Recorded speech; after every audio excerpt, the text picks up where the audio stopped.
ఈ శ్రవ్యావధిని అదే విధంగా పరశ్రావ్యాలని ఎవరు గుర్తించారు అంటే న్యూటన్ అనేటువంటి శాస్త్రవేత్త గుర్తిస్తాడు. మరి అతిధ్వనులను ఎవరు గుర్తించారు అంటే అతిధ్వనులను గాల్టన్ అనేటువంటి శాస్త్రవేత్త గుర్తించాడు. గాల్టన్ అనేటువంటి శాస్త్రవేత్త తన ప్రయోగ పరికల్పన ద్వారా మనకి అతిధ్వనులను గుర్తిస్తాడు. వెరీ వెరీ ఇంపార్టెంట్ కాన్సెప్ట్, గుర్తుపెట్టుకోవాలి సార్.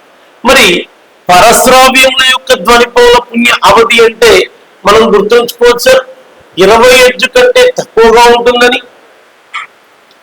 శ్రవ్యావధి అయితే 20 హెర్ట్జ్ నుంచి 20,000 హెర్ట్జ్ వరకు ఉంటుందని. అతిధ్వనులు అయితే 20,000 హెర్ట్జ్ కంటే ఎక్కువ ధ్వనిని కలిగి ఉంటాయని కూడా చెప్పచ్చు సార్. ఇవి పౌనపుణ్యం దాని లక్షణాన్ని బట్టి మనం 3 రకాలుగా వర్గీకరించాం. పౌనపుణ్యాన్ని కనుగొనడానికి ఉపయోగించే పరికరం ఏంటి సార్ అంటే శృతి దండం. ఏ లోహం చేత తయారు చేస్తారంటే ఇన్వార్ స్టీల్ అనే లోహం చేత తయారు చేస్తారు.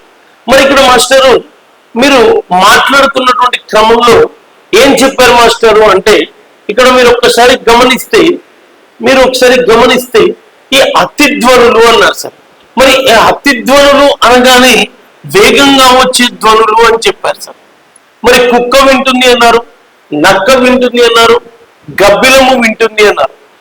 గబ్బిలము వినగలిగే ధ్వని పౌన పుణ్య అవధి ఎంత సార్ అంటే బాగా గుర్తుపెట్టుకోండి, 1,20,000 hertz, 1,20,000.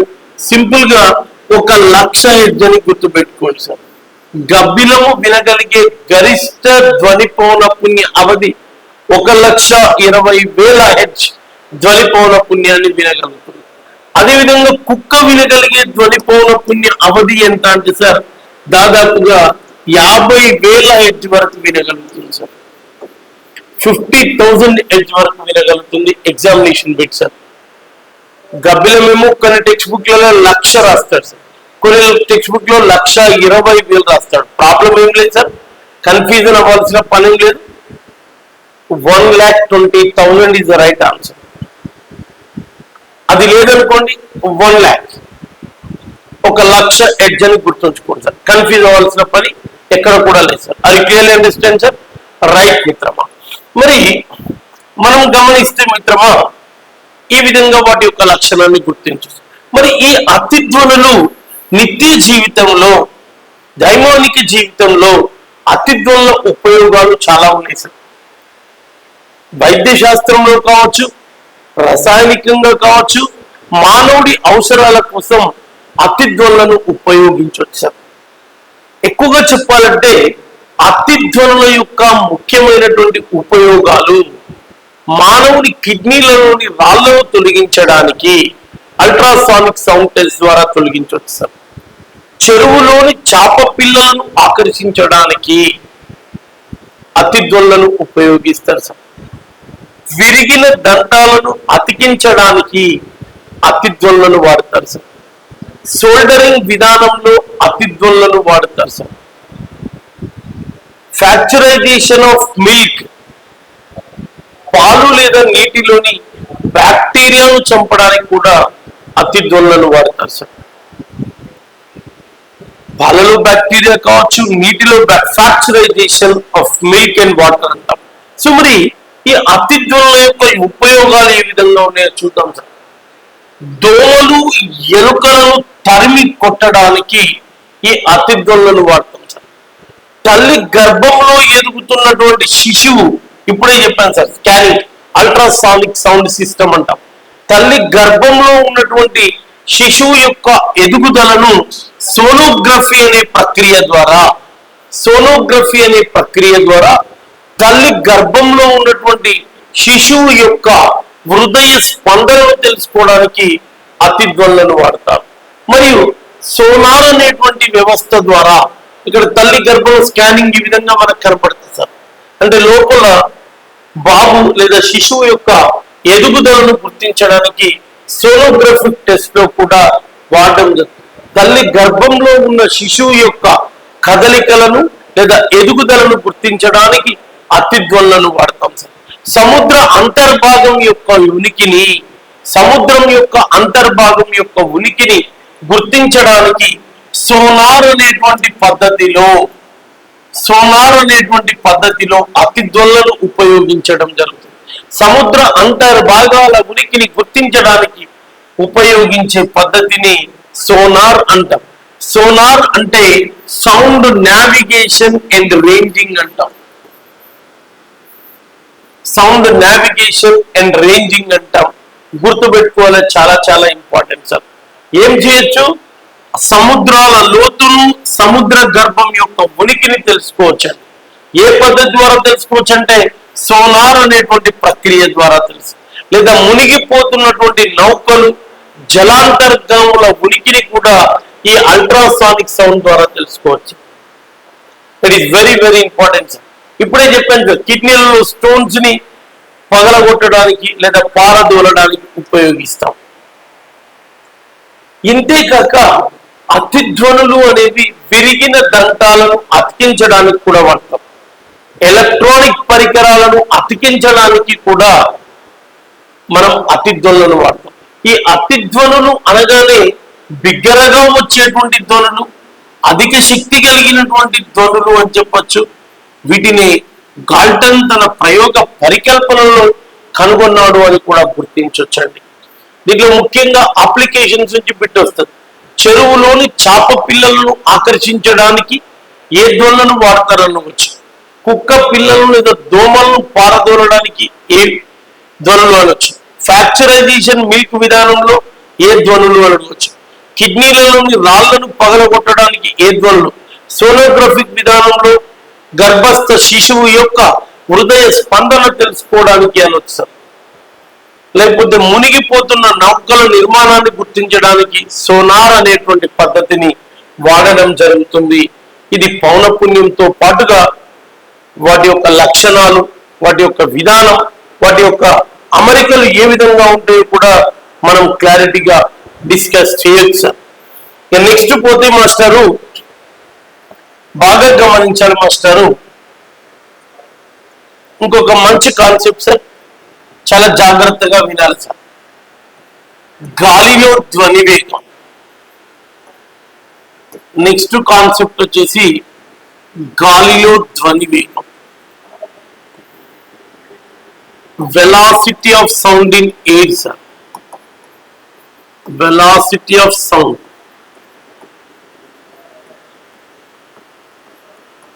Velocity of sound in air. గాలిలో ధ్వని వేగం. సాధారణంగా ధ్వని అనేటువంటి ఒక భౌతిక వ్యవస్థ, ఒక ధ్వని అనేటువంటి భౌతిక వ్యవస్థ లక్షణం ఏ విధంగా ఉంటుంది, అసలు ఈ ధ్వని తరంగాలు ఎక్కడ ప్రయాణిస్తాయి అంటే ముందే చెప్పాను సార్, ధ్వని ప్రయాణించడానికి యానక ప్రక్రియ అవసరం అని చెప్పినాం sir. whenever the sound is propagating one place to another place, must and should require a material of the medium అని చెప్పుకున్నాం సార్. ఇది చాలా చాలా ముఖ్యమైనటువంటి సార్, గుర్తుంచుకోవాల్సినటువంటి అవసరం ఉంది సార్. మరి ఈ గాలిలో ధ్వని వేగాన్ని మొట్టమొదటిసారిగా కనుగొనే ప్రయత్నం చేసినటువంటి లేదా కనుగొన్న శాస్త్రవేత్త ఎవరు అంటే సర్ ఐజాక్ న్యూటన్ అనేటువంటి శాస్త్రవేత్త. సర్ ఐజాక్ న్యూటన్ అనేటువంటి శాస్త్రవేత్త గాలిలో ధ్వని వేగాన్ని కనుగొంటాడు. గాలిలో ధ్వని వేగాన్ని కనుగొంటాడు. మరి గాలిలో ధ్వని వేగాన్ని కనుగొనేటప్పుడు ఈ న్యూటన్ ముందుగా దేన్ని గుర్తిస్తాడంటే పదార్థము అనేటువంటి ఒక భౌతిక స్థితిని గుర్తిస్తాడు. మ్యాటర్ అంటాం సార్. ఒక పదార్థము అనేటువంటి భౌతిక స్థితిని గుర్తించినటువంటి శాస్త్రవేత్త న్యూటన్. మరి ఈ పదార్థము ఎన్ని రకాలుగా ఉంటుంది అంటే ఈ పదార్థము అనేది 3 రకాలుగా ఉంటుందని చెప్పాడు సార్. ఒకటి ఘన పదార్థము అని, ఘన పదార్థము అంటాం సార్, సాలిడ్ సబ్స్టాన్స్ అంటాం సార్.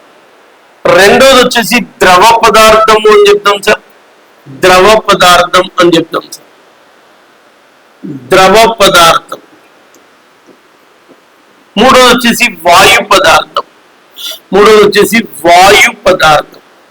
సో ఘన స్థితి, ద్రవ స్థితి, వాయు స్థితి. సాధారణంగా పదార్థాన్ని 3 రకాలు కాదు 5 రకాలుగా వర్గీకరిస్తాం సార్. ఘన పదార్థాలని, ద్రవ పదార్థాలని, వాయు పదార్థాలు అని, ప్లాస్మా అనేటువంటి స్థితి ఉంటుంది. నెక్స్ట్ 5వది సాంద్రీకరణం, కండెన్సేషన్ అనేటువంటి ప్రాసెస్ ఉంటుంది. ఈ విధంగా పదార్థం 5 రకాలుగా ఉంటుంది.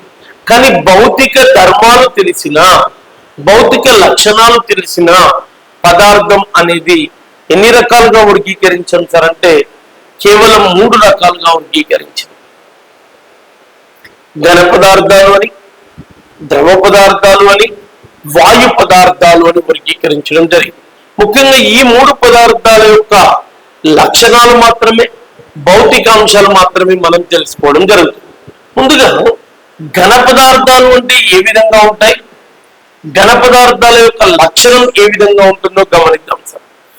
ముందుగా ఘన పదార్థాలు అన్నాడు సార్. ఈ ఘన పదార్థాల గురించి మాట్లాడదాం సార్. ఘన పదార్థాలు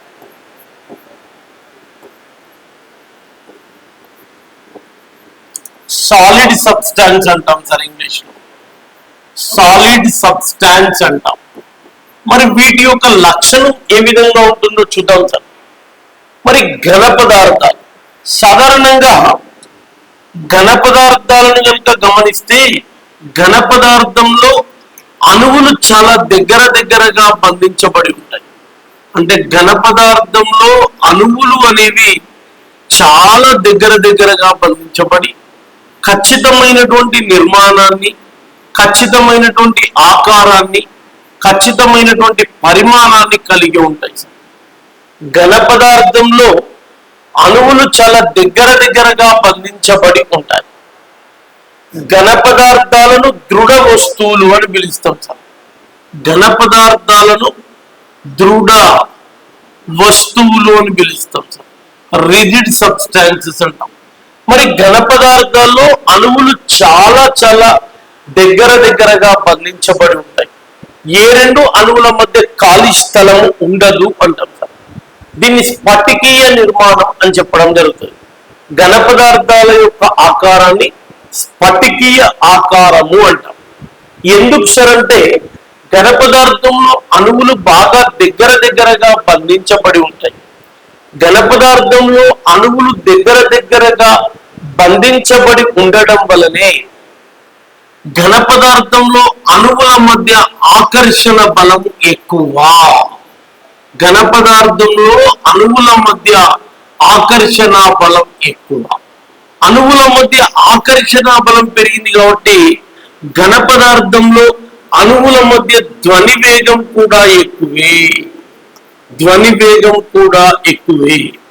ఎందుకు ఘన పదార్థాల్లో ధ్వని వేగం ఎక్కువగా ఉంది అంటే ఘన పదార్థంలో అణువులు దగ్గరగా బంధించబడి ఉంటాయి. అణువులు దగ్గరగా బంధించబడి ఉండడం వల్ల అణువుల మధ్య ఆకర్షణ బలం పెరుగుతుంది. ఆకర్షణ బలం ఎప్పుడైతే పెరుగుతుందో ఆ పదార్థాల యొక్క ధ్వని వేగం కూడా ఎక్కువే. అంటే ఘన పదార్థాల్లో ధ్వని వేగం ఎక్కువ. Please catch the point.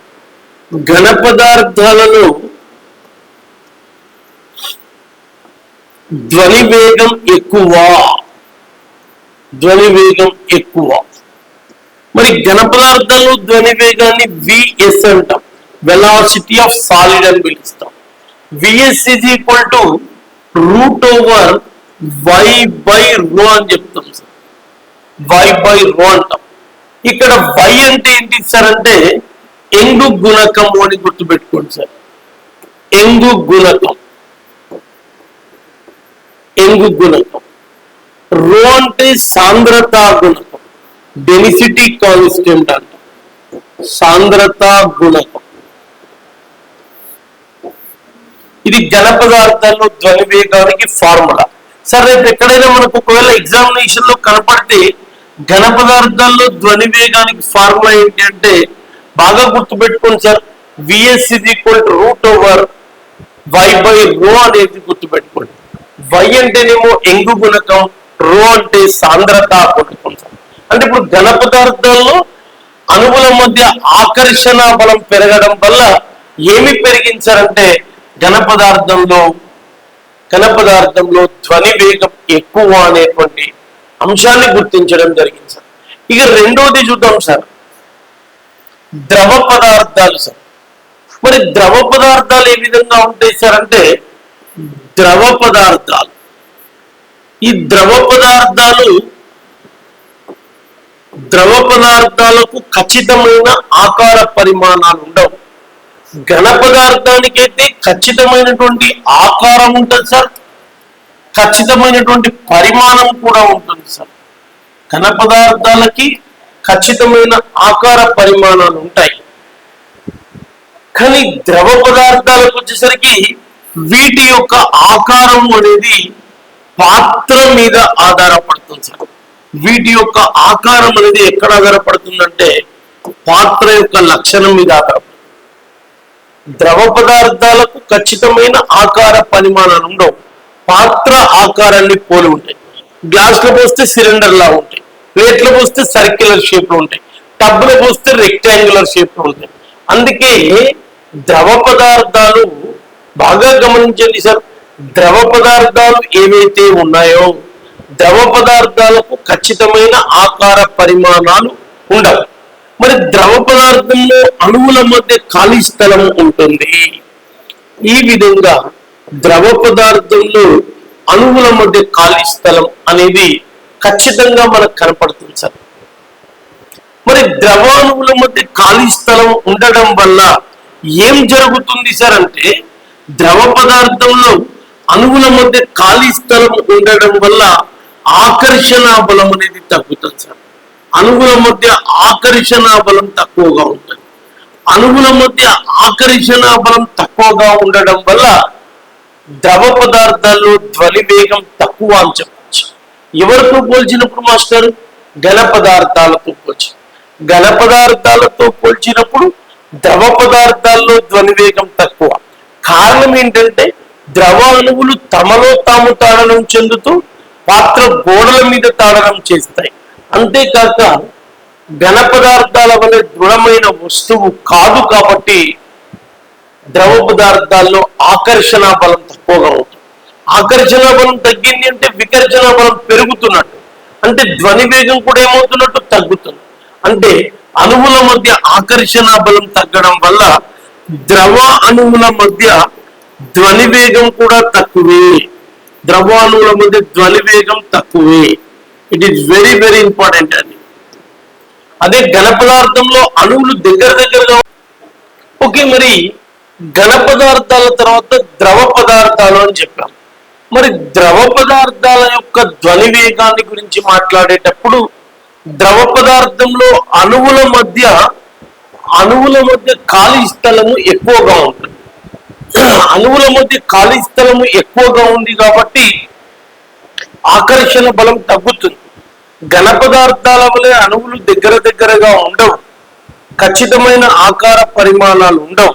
కాబట్టి ద్రవ పదార్థాలకు వచ్చేసరికి అణువుల మధ్య ఈ విధంగా ఖాళీ స్థలము అనేది కనపడుతుంది. మరి అణువుల మధ్య ఖాళీ స్థలము పెరగడం వల్ల ద్రవ అణువుల మధ్య ఆకర్షణ బలం తగ్గుతుంది. ఆకర్షణ బలం తగ్గింది అంటే ఖచ్చితంగా ధ్వని వేగం అనేది తగ్గిపోతుంది. అంటే ద్రవ అణువుల మధ్య ధ్వని వేగం తక్కువగా ఉంటుంది. వేటితో పోల్చినప్పుడు? ఘన పదార్థాలతో పోల్చినప్పుడు. మరి ఈ విధంగా పోల్చినప్పుడు మరి నెక్స్ట్ మనం ఆలోచిస్తే రెండవ సందర్భంలో బాగా గమనించండి మిత్రమా. రెండవ సందర్భంలో మనం గమనిస్తే ద్రవ పదార్థాలు, ఘన పదార్థాలు, ద్రవ పదార్థాలతో పోల్చినప్పుడు వాటి యొక్క లక్షణం ఏ విధంగా ఉంటుంది అనేటువంటి అంశాన్ని కనుక పరిగణలోకి తీసుకుంటే వాటిని ఆధారంగా చేసుకుని మరి గాలిలో ధ్వని వేగాన్ని కనుగొన్న తర్వాత మనం గుర్తించాల్సింది ఘన పదార్థాల్లో ధ్వని వేగం, ద్రవ పదార్థాలు. నెక్స్ట్ ఏ పదార్థాల్లో చూడాలి అంటే వాయు పదార్థాల్లో ధ్వని వేగాన్ని చూడాలి. వాయు పదార్థాల్లో ధ్వని వేగం మరి వాయువులలో ఏ విధంగా ఉంటుంది? వాయు పదార్థాల్లో ధ్వని వేగం.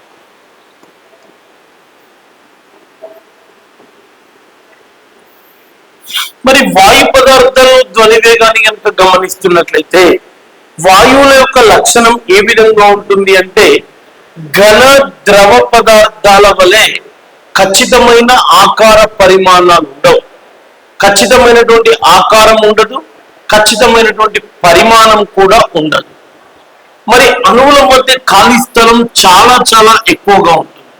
వాయు అణువుల మధ్య ఖాళీ స్థలం చాలా ఎక్కువ. ఘన పదార్థాల వలె ఖచ్చితమైన ఆకార పరిమాణాలు ఉండవు, ద్రవ పదార్థాల వలె కూడా పాత్ర ఆకారాన్ని పోలి ఉండవు. వాయువులకు ఏ రకమైనటువంటి ఆకారం లేదు. అణువుల మధ్య దూరం చాలా చాలా ఎక్కువగా ఉంటుంది.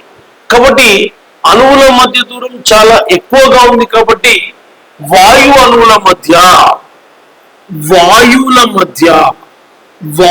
అణువుల మధ్య ఖాళీ స్థలం ఎక్కువగా ఉండడం వల్ల వాయు అణువులలో ధ్వని వేగం చాలా చాలా తక్కువగా ఉంటుంది. ధ్వని వేగం తక్కువగా ఉంటుంది. వేటితో పోల్చినప్పుడు సార్? ఘన పదార్థాలతో పోల్చినప్పుడు మరియు వాయు పదార్థాలతో పోల్చినప్పుడు. ఘన పదార్థాలతో మరియు వాయు పదార్థాలతో పోల్చినప్పుడు, ఘన పదార్థాలతో ద్రవ పదార్థాలతో పోల్చినప్పుడు వాయు అణువుల మధ్య ధ్వని వేగం చాలా చాలా తక్కువగా ఉంటుంది. వాటి యొక్క ఖచ్చితమైన ఆకార పరిమాణాలు ఉండవు. అణువుల మధ్య ఖాళీ స్థలం తక్కువగా ఉండదు. అణువుల మధ్య ఖాళీ స్థలం చాలా ఎక్కువగా ఉంటుంది. కాబట్టి ఆకర్షణ బలం పూర్తిగా తగ్గిపోతుంది. వికర్షణ బలమే ఉంటుంది అని చెప్పుకోవచ్చు. కాబట్టి వాయువులలో ధ్వని వేగం చాలా చాలా తక్కువగా ఉంటుంది. అందుకే ఘన పదార్థాల్లో ధ్వని వేగాన్ని విఎస్ అని, ద్రవ పదార్థాల్లో ధ్వని వేగాన్ని విఎల్ అని, వాయు పదార్థాల్లో ధ్వని వేగాన్ని విజి అని చెప్తాం సార్.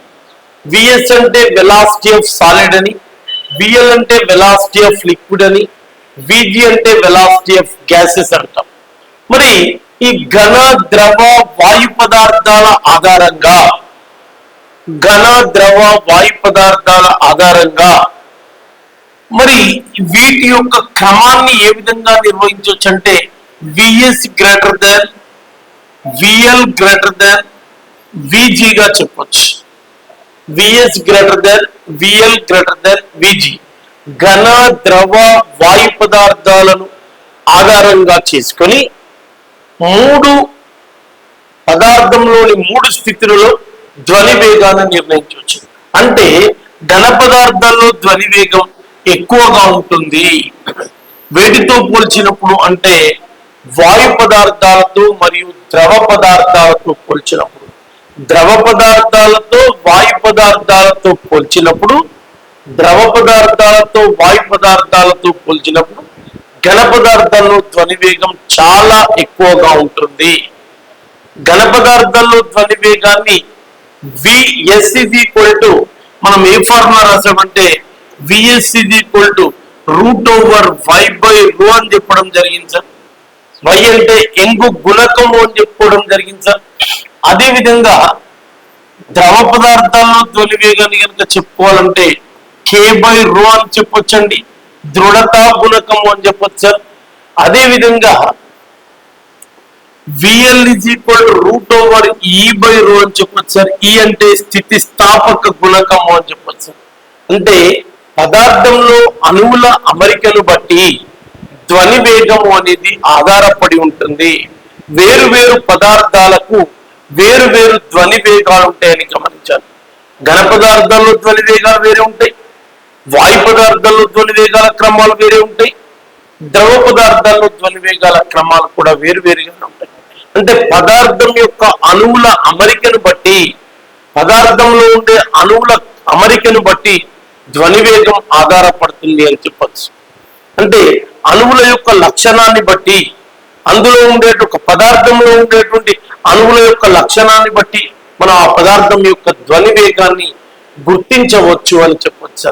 అందుకే 3 పదార్థాల్లో వేరు వేరు ధ్వని వేగాలు గుర్తించడం, ధ్వని వేగాల యొక్క క్రమాన్ని నిర్వహించండి లేదా నిర్ణయించండి అన్నప్పుడు VS greater than VL greater than విజిగా చెప్పొచ్చు సార్.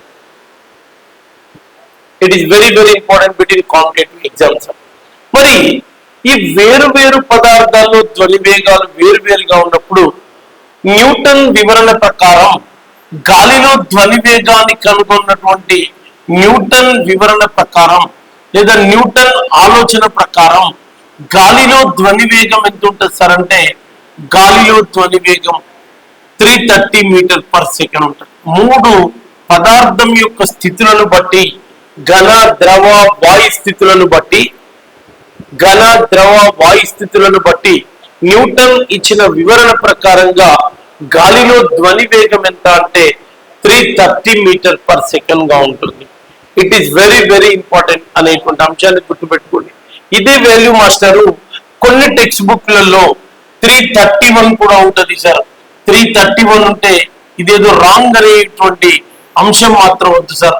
కొన్ని టెక్స్ట్ బుక్లలో 331 అనేటువంటి వాల్యూ కూడా ఇస్తాడు, మీరు కన్ఫ్యూజ్ కావద్దు. పదార్థం యొక్క అణువుల అమరికను బట్టి పదార్థం యొక్క భౌతిక స్థితిని బట్టి గాలిలో ధ్వని వేగాన్ని నిర్ణయిస్తాం. అంటే ఇక్కడ గాలిలో ధ్వని వేగాన్ని నిర్ణయించేటప్పుడు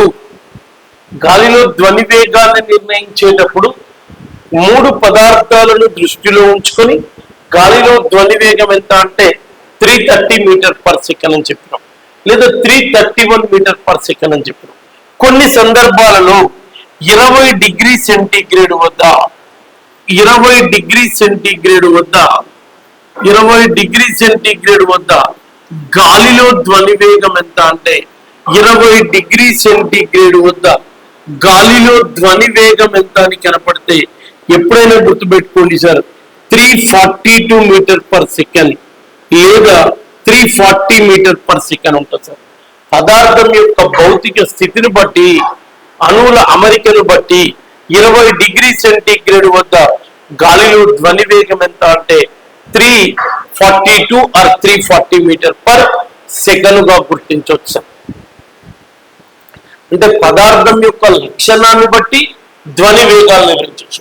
అంటే ధ్వని వేగాలు ఒక్కొక్క పదార్థంలోని అణువుల అమరికను బట్టి ఆధారపడి ఉంటుంది.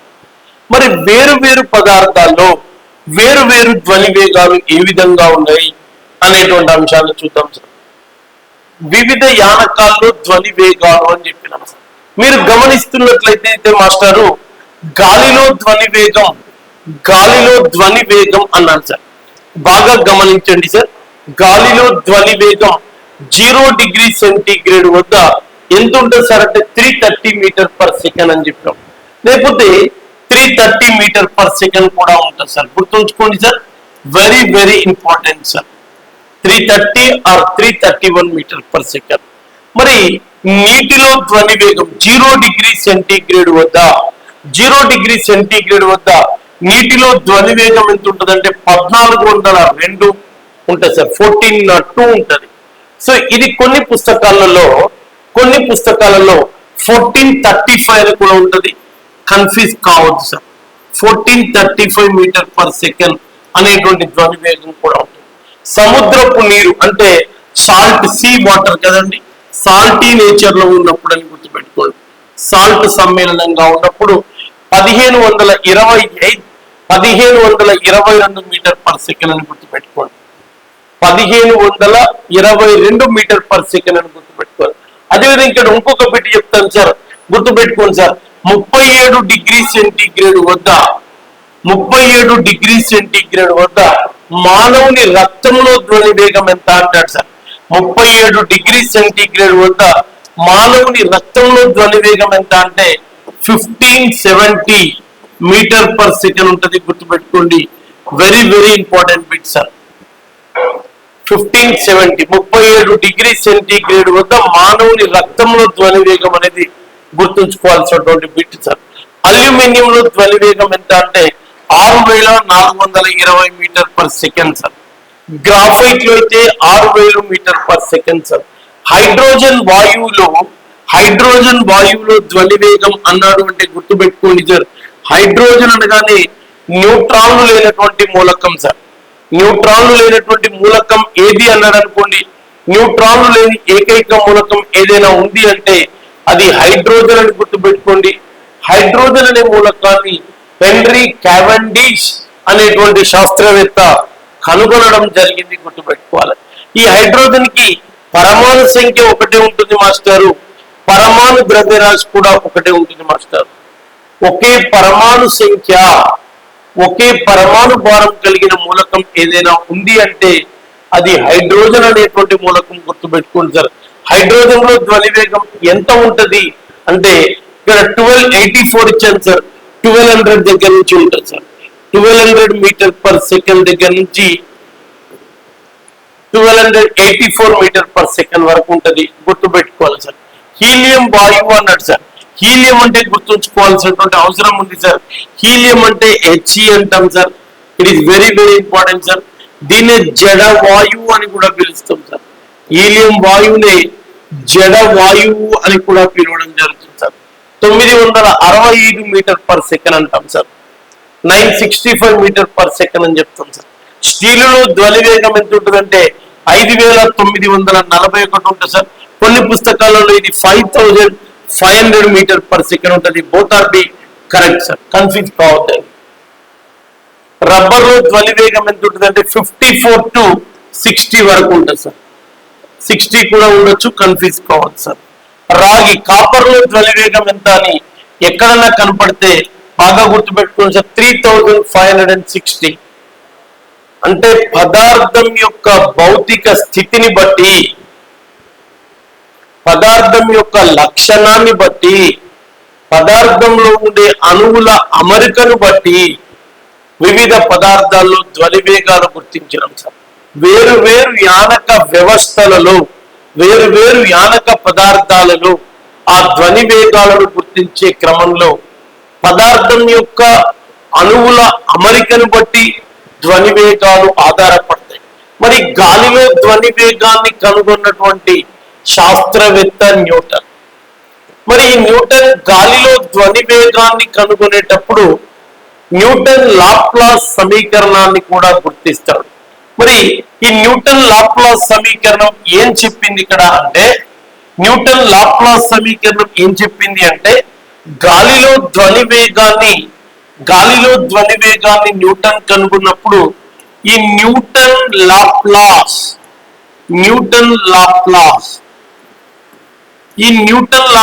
సమీకరణం ఏంటి అంటే బాగా గమనించండి sir. V is equal to √/γ p/ρ. ఇది న్యూటన్ లాప్లాస్ సమీకరణం. ఇక్కడ గామా అంటే ఏంటి సార్ అంటే CP/CV. CP అంటే స్థిర పీడనం. CV అంటే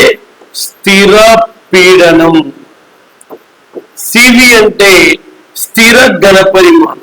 స్థిర పీడనం, స్థిర ఘన పరిమాణాల వద్ద గాలిలో ధ్వని వేగం ఎంత ఉంటుందంటే 330 మీటర్ పర్ సెకండ్. స్థిర పీడనం, స్థిర ఘన పరిమాణాల వద్ద గాలిలో ధ్వని వేగం ఎంత ఉంటుందంటే 330 మీటర్ పర్ సెకండ్ అని గుర్తుంచుకోవాలి సార్. ఇది న్యూటన్ లాప్లాస్ సమీకరణం సార్. మరి న్యూటన్ గాలిలో ధ్వని వేగాన్ని 330 అని చెప్పినప్పుడు న్యూటన్ లాప్లాస్ కూడా తన సమీకరణం ద్వారా గాలిలో ధ్వని వేగాన్ని గుర్తిస్తాడు. కానీ ఈ న్యూటన్ లాప్లాస్ ఇంకేం చెప్తాడు అంటే గాలిలో ధ్వని వేగం అనేది ఉష్ణోగ్రత మధ్య సంబంధం ఉంటుంది అని చెప్తాడు. గాలిలో ధ్వని వేగం అనేది ఉష్ణోగ్రత యొక్క వర్గమూలానికి అనులోమానుపాతంలో ఉంటది అంటాడు. గాలిలో ధ్వని వేగం అనేది ఉష్ణోగ్రత యొక్క వర్గమూలానికి అనులోమానుపాతంలో ఉంటుంది. V is directly proportional √T అని చెప్తారు సార్. గుర్తుపెట్టుకోవాలి. It is very very important sir. అదేవిధంగా ఇంకేం చెప్తాడు మాస్టర్ అంటే గాలిలో ధ్వని వేగం అనేది సాంద్రత అంటాం సార్. Density sir. గాలిలో ధ్వని వేగం సాంద్రత మీద ఏ విధంగా ఆధారపడుతుంది అంటే బాగా గమనించాలి మిత్రమా. గాలిలో ధ్వని వేగం అనేది సాంద్రత యొక్క వర్గమూలానికి విలోమానుపాతంలో ఉంటుంది. గాలిలో ధ్వని వేగం సాంద్రత యొక్క వర్గమూలానికి విలోమానుపాతంలో ఉంటుంది. గాలిలో ధ్వని వేగం ఉష్ణోగ్రతకైతే అనులోమానుపాతాన్ని కలిగి ఉంటుందండి వర్గానికి. గాలిలో ధ్వని వేగం అయితే విలోమానుపాతంలో ఉంటుంది సాంద్రత యొక్క వర్గమూలానికి. ఈ రెండు బిట్స్ ఎగ్జామినేషన్ పాయింట్ ఆఫ్ వ్యూలో ఫోకస్ చేయడం జరుగుతుంది కాబట్టి దయచేసి ఆస్పిరెంట్స్ గుర్తుంచుకోవాలి. మరి ఈ గాలిలో ధ్వని వేగంపై పీడన ప్రభావం ఉంటుందా అంటే గాలిలో ధ్వని వేగంపై పీడన ప్రభావం ఉండదు. గాలిలో ధ్వని వేగంపై ఆధారపడని అంశం ఏంటంటే పీడనం. ఈ క్రింది వాణిలో ఏ భౌతికాంశము గాలిలో ధ్వని వేగంపై ఆధారపడదు అంటే బాగా గుర్తుపెట్టుకోండి, పీడనము అనేది గాలిలో ధ్వని వేగంపై ఆధారపడదు.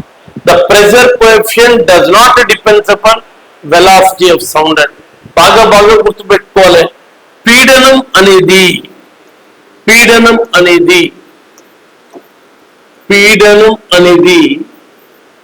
గాలిలో ధ్వని వేగం మీద ప్రభావం చూపదు.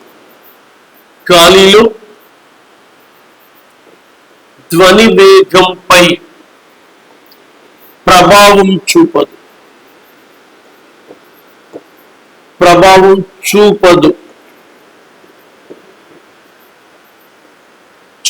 వెరీ వెరీ ఇంపార్టెంట్ ఫ్యాక్టర్ గుర్తుంచుకోవాలి సార్.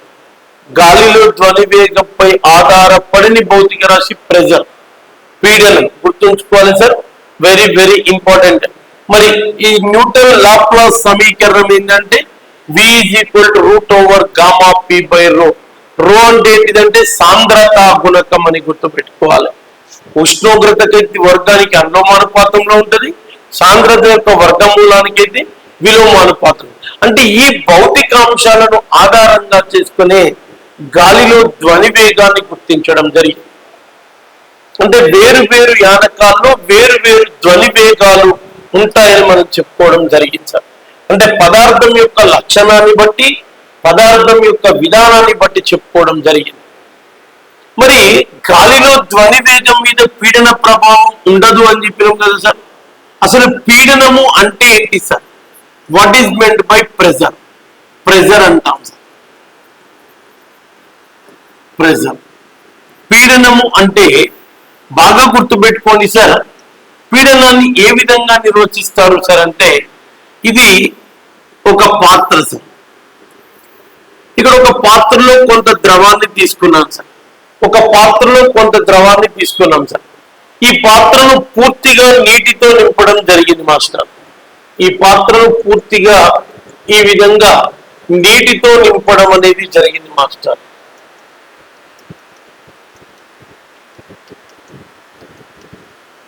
ఈ పాత్రను పూర్తిగా నీటితో నింపడం.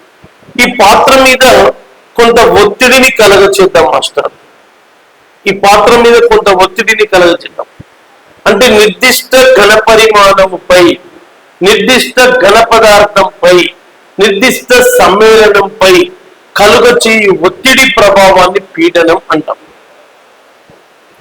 నిర్దిష్ట ఘన పరిమాణం గల ద్రవముపై కలుగచేయు ఒత్తిడి ప్రభావాన్ని పీడనం. ఒత్తిడిని థ్రస్ట్ అంటాం సార్, టీ అనే అక్షరంతో చూపిస్తాం. కొన్ని సందర్భాల్లో బలం, ఫోర్స్ అనేటువంటి అక్షరం చేత కూడా చూపిస్తాం. అంటే ఏమైతుంది సార్, బల ప్రయోగం వల్ల నీటి ప్రవాహం నీటి యొక్క ప్రభావం అనేది ఏమైతుంది సార్, తగ్గిపోతుంది. అంటే వైశాల్యం తగ్గుతుందా పెరుగుతుందా అంటే తగ్గుతుంది. అంటే పీడనము P = ఫోర్స్, దీన్ని థ్రస్ట్ అని కూడా అనొచ్చు అని చెప్పినాం సార్. ఇది పీడనానికి సూత్రం సార్. నిర్దిష్ట ద్రవ ఘన పరిమాణముపై కలుగచేయు ఒత్తిడి ప్రభావాన్ని పీడనం అంటాం. P = F/N. ఇక్కడ F అంటే ఏంటి సార్ అంటే మనందరికీ తెలుసు సార్, బలము అనేటువంటి సార్. బలం గుర్తుంచుకోవాలి sir, it is very very important sir. ఇక్కడ ఏ అంటే ఏంటి సార్, వైశాల్యం, ఏరియా సార్, ఏరియా. మరి ఈ బలానికి మనందరికీ తెలుసు సార్, బలానికి SI పద్ధతిలో ప్రమాణం ఏంటిది అంటే న్యూటన్ అని తెలుసు సార్. బలానికి SI పద్ధతిలో ప్రమాణం ఏంటి సార్, న్యూటన్. వైశాల్యానికి ప్రమాణం ఏంటి సార్, మీటర్ స్క్వేర్. ఈ న్యూటన్ పర్ మీటర్ స్క్వేర్ అనేది పీడనానికి MKS పద్ధతిలో ప్రమాణం. పీడనానికి MKS పద్ధతిలో ప్రమాణం ఏంటి అంటే పీడనానికి MKS పద్ధతిలో ప్రమాణం న్యూటన్ పర్ మీటర్ స్క్వేర్. ఈ న్యూటన్ పర్ మీటర్ స్క్వేర్ ని ఈ న్యూటన్ పర్ మీటర్ స్క్వేర్ ని మనం ఏమని పిలుస్తాం సార్ అంటే బాగా గుర్తుపెట్టుకోండి సార్, పాస్కల్ అని పిలుస్తాం. ఏమని పిలుస్తాం సార్? పాస్కల్ అని పిలుస్తాం sir. Newton per metre square ని ఏమని పిలవాలంటే పాస్కల్ అని పిలుస్తాం. ఈ పాస్కల్ అనేది పీడనానికి ఎస్ఐ పద్ధతిలో ప్రమాణం. పీడనంకు ఎస్ఐ పద్ధతిలో ప్రమాణం ఏంటిది? పీడనానికి ఎస్ఐ పద్ధతిలో ప్రమాణం ఏంటిదంటే పాస్కల్. గుర్తుపెట్టుకోవాలి, SI unit of pressure is pascal. మరి ఇక్కడ 1 kilo pascal is equal to 1000 Pascal's అని గుర్తుపెట్టుకోవాలి సార్. 1000 పాస్కల్స్ అని గుర్తుపెట్టుకోవాలి. చాలా చాలా ఇంపార్టెంట్ సార్. పీడనానికి ఎస్ఐ పద్ధతిలో ప్రమాణం pascal. Newton per metre square ని మనం అంటే పాస్కల్ అని చెప్పినాం సార్. పీడనానికి ఎస్ఐ పద్ధతిలో ప్రమాణం ఏంటిది అంటే పాస్కల్ అని చెప్పినాం. 1 kilo pascal is equal to 1000 pascal. మళ్ళీ ప్రవాహి ధర్మాలు చెప్పేటప్పుడు కూడా చెప్తాను సార్. కానీ ఇక్కడ గాలిలో ధ్వని వేగము ప్రభావితం చూపని అంశము ఏది అన్నాడు. గాలిలో ధ్వని వేగం మీద ప్రభావితం చూపని అంశం అన్నాడు కదా. చూపని అంశము అన్నాడు కాబట్టి మనము పీడనం ప్రభావం చూపదన్నాం. పీడనము అంటే నిర్దిష్ట ద్రవకర పరిమాణంపై కలుగచేయి ఒత్తిడి ప్రభావము అని చెప్తున్నాం సార్. పీడనానికి ప్రమాణం ఏంటిదంటే ఎస్ఐ పద్ధతిలో పాస్కల్. ఒకవేళ మాస్టరు ఎప్పుడైనా మీకు పీడనానికి సిజిఎస్ పద్ధతిలో అడిగాడు అనుకోండి మాస్టర్, సిజిఎస్ పద్ధతిలో అడిగాడు అనుకోండి మాస్టర్, సిజిఎస్ పద్ధతిలో అయితే బాగా గుర్తుపెట్టుకోండి sir, dyne per centimetre square, dyne per centimetre square అని గుర్తుపెట్టుకోండి. ఎంకేఎస్ పద్ధతిలో అయితే newton per metre square sir. ఈ న్యూటన్ పర్ మీటర్ స్క్వేర్ ని పాస్కల్ అంటాం. పాస్కల్ అనేది పీడనానికి ఎస్ఐ పద్ధతిలో ప్రమాణం సార్. పీడనానికి సిజిఎస్ పద్ధతిలో ప్రమాణం dyne per centimetre square sir. It is very very important అయినటువంటి కాన్సెప్ట్ సార్. అంటే గాలిలో ధ్వని వేగాన్ని ప్రభావితం చూపని భౌతికాంశం ఏదంటే ప్రెజర్ అని గుర్తుపెట్టుకో. ప్రభావాన్ని చూపే అంశాలు ఏంటంటే ఉష్ణోగ్రత అని గుర్తుపెట్టుకోండి. అదే విధంగా బాగా గుర్తుపెట్టుకోండి డెన్సిటీ అనేటువంటి అంశం సార్. ఈ రెండు గాలిలో ధ్వని వేగం మీద ప్రభావితం చూపే అంశాలు అని గుర్తుపెట్టుకోవాలి సార్. సో మూడు ద నెక్స్ట్ కాన్సెప్ట్ సార్. మరి గాలిలో ధ్వని వేగం ఎంత అంటే మనందరికీ బాగా తెలుసు సార్. గాలిలో ధ్వని వేగం ఎంత అంటే మనందరికీ బాగా తెలుసు సార్. గాలిలో ధ్వని వేగం ఎంత అంటే 330 మీటర్ పర్ సెకండ్.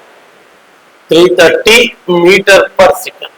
మరి ఈ గాలిలో ధ్వని వేగము అనేటువంటి అంశాన్ని ఆధారంగా చేసుకొని, గాలిలో ధ్వని వేగం యొక్క లక్షణాన్ని ఆధారంగా చేసుకొని మనం ఏం చెప్తున్నాం సార్ అంటే గాలిలో ధ్వని వేగముతో సమానంగా ప్రయాణించే వాటిని, గాలిలో ధ్వని వేగంతో సమానంగా ప్రయాణించే వాటిని బాగా గుర్తుపెట్టుకోండి సార్, సోనిక్ విమానాలు అంటాం.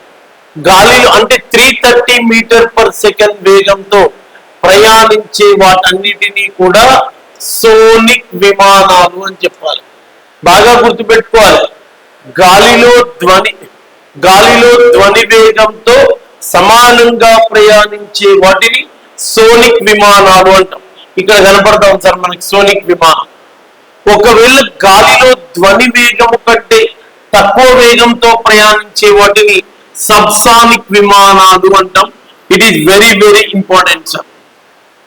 గాలిలో ధ్వని వేగము కంటే తక్కువ వేగంతో ప్రయాణించే వాటిని సబ్సానిక్ విమానాలు అని, ధ్వని వేగంతో సమానంగా ప్రయాణించే వాటిని సోనిక్ విమానాలు అని, గాలిలో ధ్వని వేగము కంటే ఎక్కువ వేగంతో ప్రయాణించే వాటిని సూపర్ సానిక్ విమానాలు అంటాం. సూపర్ సానిక్ విమానాలు అంటాం. గాలిలో ధ్వని వేగం కంటే ఎక్కువ వేగంతో ప్రయాణించే వాటిని సూపర్ సానిక్ విమానాలు. మరి గాలిలో ధ్వని వేగము కంటే బాగా గుర్తుపెట్టుకోండి సార్, గాలిలో ధ్వని వేగము కంటే 5 రెట్లు ఎక్కువ వేగంతో ప్రయాణించని హైపర్సానిక్ విమానాల వేగం. హైపర్సానిక్ విమానాలు, సబ్సానిక్ విమానాలు, సోనిక్ విమానాలు, సూపర్సానిక్ విమానాలు, హైపర్సానిక్ విమానాలు. ఇక నెక్స్ట్ పోతే ఇంకా ఎక్కువ వేగంతో పాటు హై హైపర్సానిక్ అంటాం. హై హైపర్సానిక్, హై హైపర్సోనిక్ విమానాలు అంటాం. ఇక్కడ నుంచి బిట్ వస్తుంది మాస్టారు, కొంచెం జాగ్రత్తగా కాన్సన్ట్రేట్ చేద్దాం. మరి ఈ సూపర్ సానిక్ మరియు బాగా గుర్తుపెట్టుకోండి సార్, సూపర్ సోనిక్ మరియు సబ్సానిక్ విమానాల వేగాన్ని మాక్ నెంబర్ అనే ప్రమాణాల్లో కొలుస్తారు. మ్యాచ్ నెంబర్ కాదండి, మాక్ నెంబర్ అనే ప్రమాణాల్లో కొలుస్తారు. మాక్ ఈజ్ ఈక్వల్ టు విమాన వేగము బై గాలిలో ధ్వని వేగం. మాక్ అంటే ఎం అనే లెటర్ ఉంది కాబట్టి ఎం తీసుకుంటాం. ఎం లెస్ దాన్ 1 అయింది అనుకోండి సార్, బాగా గుర్తు పెట్టుకోండి సార్, సబ్సానిక్. నేను క్లియర్ గా రాశాను, సబ్సానిక్ విమానాలు అని. ఒకవేళ ఎం ఈజ్ ఈక్వల్ టు 1 అయింది అనుకోండి సార్, సోనిక్ అని గుర్తుపెట్టుకోండి సార్, సోనిక్ అని గుర్తుపెట్టుకోండి సార్. మరియు గాలిలో ధ్వని ఎం గ్రేటర్ దాన్ 1 అనుకోండి సార్, ఎం గ్రేటర్ దాన్ 1 సూపర్ సానిక్ అని గుర్తుపెట్టుకోండి sir, super sonic, super sonic అని. తర్వాత ఎం గ్రేటర్ దాన్ 5 అనుకోండి సార్, ఎం గ్రేటర్ దాన్ 5 అనుకోండి, హైపర్ సానిక్ అండి, హైపర్ సోనిక్ అండి. ఒకవేళ ఎం గ్రేటర్ దాన్ 5 ఆర్ 10 అనుకోండి సార్, హై హైపర్ సానిక్ అని గుర్తుపెట్టుకోండి సార్, హై హైపర్ సానిక్ అని గుర్తుపెట్టుకోండి. గాలిలో ధ్వని వేగాన్ని కనుగొన్న శాస్త్రవేత్త ఎవరు అంటే న్యూటన్. గాలిలో ధ్వని వేగాన్ని కనుగొన్నటువంటి న్యూటన్ గాలిలో ధ్వని వేగం 330 మీటర్ పర్ సెకండ్ అని చెప్తాడు. ఎప్పుడైతే గాలిలో ధ్వని వేగం 330 మీటర్ పర్ సెకండ్ చెప్పాడో, మరి దాన్ని ఆధారంగా చేసుకుని ధ్వని వేగము కంటే తక్కువ వేగంతో ప్రయాణించే వాటిని, లేదా ధ్వని వేగము కంటే ఎక్కువ వేగంతో ప్రయాణించే వాటిని, లేదా ధ్వని వేగంతో సమానంగా ప్రయాణించే వాటిని ఏ విధంగా గుర్తించవచ్చు, వాటి లక్షణాలను ఏ విధంగా చెప్పొచ్చు అంటే సూపర్ సానిక్ లేదా సబ్సానిక్ విమానాల వేగోగాన్ని మాక్ నెంబర్ అనేటువంటి ప్రమాణాల్లో కొలుస్తాం. మ్యాచ్ విలువ 1కి తక్కువగా ఉంటే సబ్సానిక్ అని, 1కి సమానం ఉంటే సోనిక్ అని, 1 కంటే ఎక్కువ ఉంటే సూపర్ సానిక్ అని, 1 నుంచి 5 రెట్లు ఉంటే హైపర్ సానిక్ అని, 5 నుంచి 10 రెట్లు ఉంటే హై హైపర్ సానిక్ విమానాలు అని చెప్పడం జరుగుతుంది. It is a very very important concept. Please remember that in competitive exam.